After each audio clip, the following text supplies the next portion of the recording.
కుకట్పల్లి నియోజకవర్గం ఏర్పడినప్పటి నుంచి నేటి వరకు 2009లో కాంగ్రెస్ పార్టీ తరఫునటువంటి పోటీ చేసినటువంటి నరసింహరావు గారు, తర్వాత పోటీ చేసినటువంటి మొత్తం నరసింహ యాదవ్ గారు, ఆ తర్వాత మహాకూటమి తరఫు నుంచి పోటీ చేసినటువంటి సుహాశ్రీ గారు, నేడు నేను, నా తర్వాత మా సునీతమ్మ. అప్పటి నుంచి ఇప్పటి వరకు తీసుకుంటే నాయకులు వచ్చారు, వెళ్ళారు. మీ అందరికీ తెలుసు కాంగ్రెస్ పార్టీ నాయకుడు ఎన్నో అష్ట కష్టాలు పడి పార్టీని భుజాన మోసి ఎన్ని కష్టాలు ఇబ్బందులు ఎదురైనా కూడా మరి వాళ్ళ కాంగ్రెస్ పార్టీని నిలబెట్టుకుని పార్టీ అధికారంలోకి వచ్చేదాకా కూడా పార్టీని నమ్ముకుని వెన్నంటి ఉండి మోసిన ప్రతి ఒక్కరికి కూడా మనసు పూర్తిగా అభినందనలు, పాదాభివందనాలు తెలియజేస్తా ఉన్నా. మాట్లాడటం చాలా ఈజీ. నేను కూడా అక్కడికి వచ్చింటే చాలా మాట్లాడతా, చాలా ఇక్కడికి వచ్చిన అందరికంటే కూడా బ్రహ్మాండంగా గంటల తరబడి మాట్లాడతా. ఇందా మా తమ్ముడు రఘు చెప్పాడు, కాదు రేత్రనగా పగలనగా ఈ గత 12 నెలల్లో నాకు వచ్చిన ప్రతి అవకాశాన్ని ఉపయోగించుకుంటూ నా వెంట నడిచే ప్రతి కాంగ్రెస్ పార్టీ కార్యకర్తకు వెన్నండి ఉంటూ రేత్రనగా పగలనగా పొద్దున్నే ఇంటికి వస్తే ఇంటికాడ, ఆఫీస్కి వస్తే ఆఫీస్ కాడ, రాత్రి కూడా 10 వరకు కూడా కార్యకర్తలతో పనిచేస్తున్నటువంటి వ్యక్తిని నేను మీరు నమ్మకపోయినది వాస్తవం. అతిశయించి చెప్పుకోవాల్సిన అవసరం నాకు లేదు. రేవంత్ అన్న ఒక్క మాటకు నేను ఇక్కడ నిలబడి కట్టుబడి మీ అందరికీ సేవ చేస్తా ఉన్నా. నేను ఇది వాస్తవం. మీరు నమ్మినా నమ్మకపోయినా, కొంతమంది వాళ్ళ మాటల గారెడితో మాటలు చెప్పినా, తప్పట్ల కోసం చెప్పినా, వాళ్ళ స్వార్థం కోసం చెప్పినా, ఒక నాయకుడు చెప్తాడు ఎవడో ఒకడంట సస్పెండ్ అయ్యాడంట.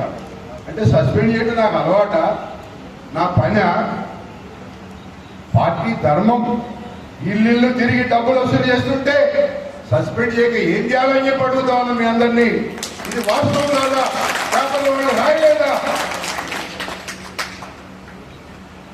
ఏమనుకుంటున్నారు? మాట్లాడటం చాలా ఈజీ. పని చేయటం తెలుసు మీ అందరికీ. కష్టపడేవాడికి తెలుస్తుంది ఏంటనేది, మోసేవాడికి తెలుస్తుంది భారం, కూర్చున్నవాడికి ఏం తెలుస్తుంది. మీ అందరూ ఏదా పొద్దునే రావట్లేదా బాలానగరు? మీరందరూ బాలానగర్ రావట్లేదు, పని ఉన్నాడు వచ్చి చేయించుకోవట్లేదా? ఏ పని ఉన్నా అడగట్లేదా? పోలీసు వాడు తప్పడు కొడతాడు, వాడు ఓహో అంటాడు, వాడు వీడియో తీస్తాడు. ఏమనుకుంటారు వీళ్ళు?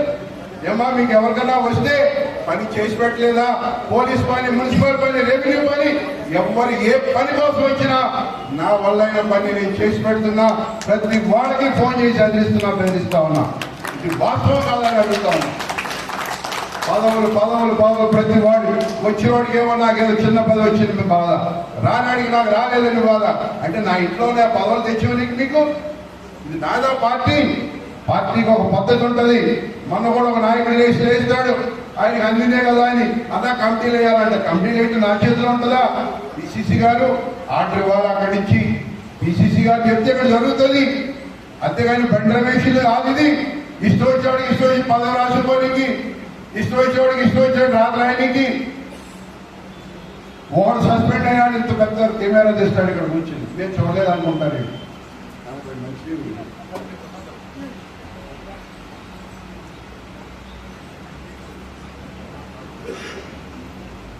కాంగ్రెస్ పార్టీలో కూకట్పల్లిలో ప్రతి విషయం నాకు తెలుసు.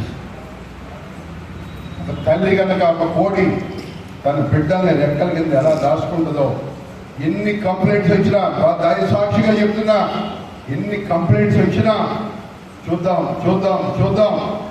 ఇంకా ఏమవుతుంది. నాకు ఇన్ఛార్జ్ పోతే ఆయన నాకు బ్రహ్మాండంగా ఇంటికి పోయి ప్రశాంతంగా కూర్చుంటాను. ఎందుకంటే నాకు ఈ బాధ మీ అందరితో మాటలు పడాలనా?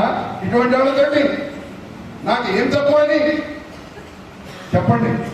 నాకు రేవంత్ అన్న ఒకటే మాట చెప్పాడు, బండి రమేష్ అన్న కూకట్పల్లిని కాల్చి పెట్టుకుని మీ ఎదగాల నేనున్నాను.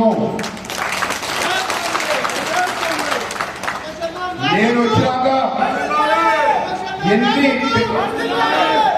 టెంపుల్ కంపెనీలు వస్తే అన్ని టెంపుల్ టెంపుల్ కమిటీలన్నింటిలో కూడా ప్రతి వాళ్ళని మన వాళ్ళనే పెట్టి ఎన్ని పోటీలు వచ్చినా కూడా పక్కకు జరగకుండా కాంగ్రెస్ పార్టీ కార్యకర్త కోసమే పోటీ పనిచేసే నేను దగ్గర 7-8 టెంపుల్ కమిటీలు వేసాము. ఇక్కడ ఏఎంసీ అగ్రికల్చరల్ మార్కెట్ కమిటీ ఇచ్చాం. ఇంకా కూడా చాలా కమిటీలు వేయలే, మీకు తెలుసో లేదో. ప్రతి ఓడికి పదవి రావాలా. నా జేబుల నుంచి తెచ్చావునా? కొంతమంది మాట్లాడతారు పెద్దలు, నేను వాళ్ళని చూడలేదట. ఎవరని చూడలేదు చెప్పండి. నువ్వు పదవి కోసం ఆశపడ్డవాడు, నీ పదవి రాకపోతే నా మీద బాధ. బట్ రమేష్ నాకు ఇప్పించలేదు బాధ. ఇదేనా చెప్పండి? నేను గాలి బాగా అయ్యానంత మళ్ళీ అడుగుతున్నా. అన్నా నువ్వు రేపు మీటింగ్ రాని ఆయన మనస్ఫూర్తిగా నేను నిన్న మీటింగ్కి పిలిచా. ఆయన ఇట్లా మాట్లాడతాండి, నేను పిలిచాను. మీరు అడగచ్చు. ఫోన్ నేను చేసి పిలిచా, పర్సనల్గానే ఫోన్ చేసి ఆయనకి రాను నా మీటింగ్ అని.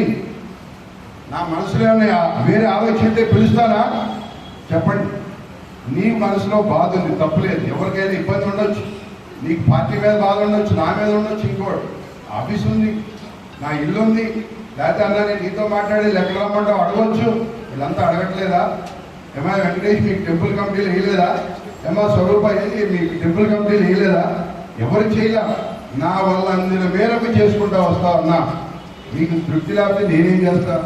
ఇంకా రేపు ఇందిరమ్మ కమిటీలో ఒక ఆయన అంటాడు, ఇందిరమ్మ కమిటీలు అంటే ఊరంతా కూర్చోబెట్టి అడిగేయాలంట. అందులోనే 5 పోస్టులు, అందులో 2 మహిళ ఇది ఆ గ్రూపుల్లో వాళ్ళు కావాలి. కంపల్సరీ 2 గ్రూప్లో ఉన్నాడే కావాలి. ఒక ఆయన ఎస్సీ అని కావాలి, ఒక ఆయన బీసీ అని కావాలా. వీళ్ళందరినీ కూర్చోబెట్టాలంటే నేను మాట్లాడి వేయాలంటే అది అవుతుందండి. ఇక్కడ అయ్యే పనేనమ్మా. ప్రతి దానికి 500 మంది కూర్చుంటే తెలుస్తుందా చెప్పండి? అక్కడ ఉన్న ఇంపార్టెంట్ నాయకులు వాళ్ళ అవసరాలు అవకాశాన్ని బట్టి తీసుకుని చేస్తారు. అంతేగాని నా ఇంటి నా తమ్ముడు ఉన్నాడా, నా అన్న ఉన్నాడు, ఎవరన్నా నాకు ఎవరైనా శత్రువుడు ఉన్నాడా? ఎవరన్నా శత్రువు ఉన్నాడా? ఏమైనా నాకు ఎవరైనా శత్రువు ఉన్నారా? మీరే చెప్పండి. అందరూ నాకు కావాల్సిన వాళ్ళు, అందరూ పార్టీ పనిచేసిన వాళ్ళే. కులాలు గోత్రాలు ఒక డివిజన్లో ఎస్సీ నాయకుడు కావాలి, కానీ పేరు దొరకలే. ఒకే ఒక్క నాయకుడిని ఆయన పేరు రాశాం. ఇలా నా వల్ల అయిన మేరకు మీకు చేస్తా ఉన్నా. ఒకటి పేపర్లో రాస్తాడు, ఒక డబ్బులు తిన్నారంటాడు, ఫోన్కి ఇస్తారు, అక్కడ ఇచ్చారు 5,000 10,000 వేల కోట్లు పెట్టుకుని నేను ఇక్కడ పనిచేస్తున్నా అంటే నేను గొప్ప అని చెప్పట్లే. తప్పక చెప్తున్నా తప్పితే ఇదేది గొప్ప కాదు. ఎవడంటే 10,000 ఇస్తే అంటే నాకు అవసరం అంట. ఇవాళ మీటింగ్ పెడితే 4 లక్షలు ఖర్చు అవుతుంది. ఎందుకు పెట్టే మీటింగ్? ఇవాళ ఎవరు ఏం చెప్తున్నా, ఏం కాన్స్టిట్యూన్సీలో మీటింగ్ జరగలే అడగండి అన్నని. ప్రజాపాలన విజయోత్సవాలు బ్రహ్మాండంగా జరిపాం మనకు ఒకటిపల్లిలో. ఈ సభ ద్వారా అందులో పాల్గొన్న ప్రతి డివిజన్ నాయకుడికి, కార్యకర్తకి, ప్రజలకి కూడా మనసారా నేను ధన్యవాదాలు తెలియజేస్తా ఉన్నా. అందరూ పనిచేశారు. ఎవరికి పని చెప్పి అన్న మీరు ఎలా అన్నాడు వచ్చారు, అన్న వచ్చాడు, మేడం ఒక్కటి రాలేదు. ఆ రోజు మనకు వచ్చి ఇన్ఛార్జి కాల్వ సుజాత గారు కూడా వచ్చారు. వారు చెప్పిన మాట ప్రకారం పాంప్లెట్లు అంటే పాంప్లెట్లు పంపించాం.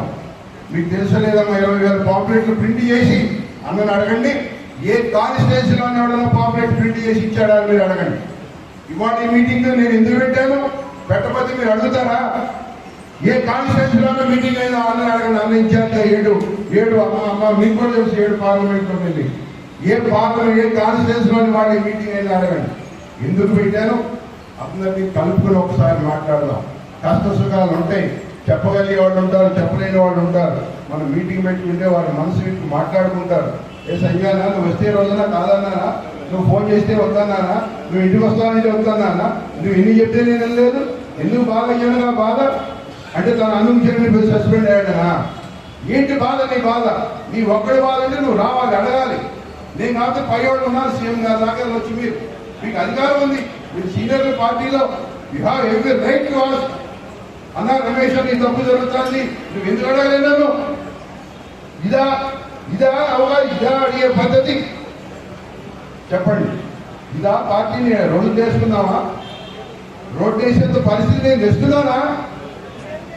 చెప్పాలి. కార్యకర్తలు ఎవరికైనా ఇబ్బంది ఉంటే చెప్పండి. పదవులు వచ్చినాయి, ఓ పదవి వచ్చినాయని నాకు పదవి ఇచ్చిన అనుకున్నాడు, రాలే. అసలు రాగాడు రాకేస్తున్నారు. అన్న పదవులు ఏఎంసీ తెచ్చానా లేదా? కింద పడి మీద పడి నాకు వచ్చాం. పక్కన అన్నది